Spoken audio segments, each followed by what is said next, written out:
Hey, check out this new feature in Gmail. It is called multisend.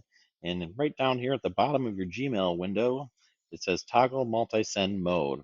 What in the world is that? Multisend, as I have a whole bunch of email addresses up here, and I would normally send a blind copy to them. However, I happen to use this group a lot.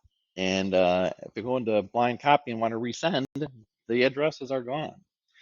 So what this does is I'm going to select multi-send mode, and it is going to send a separate copy of this email to each recipient.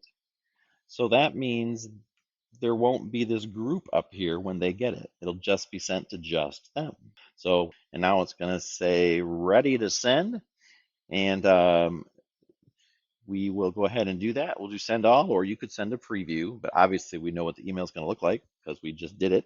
So we'll do send all, and then we will look in just a moment at the sent folder and see what happened. So now after about a minute, you can look at the sent folder, and in the sent folder, you will see now, here is the main one, but that actually didn't go anywhere. And this one right here, you see it was sent just to that one recipient from me. So now if that guy wants to do a reply all, it's not available, and it would just come back to me. So cool new feature in Gmail. Check it out.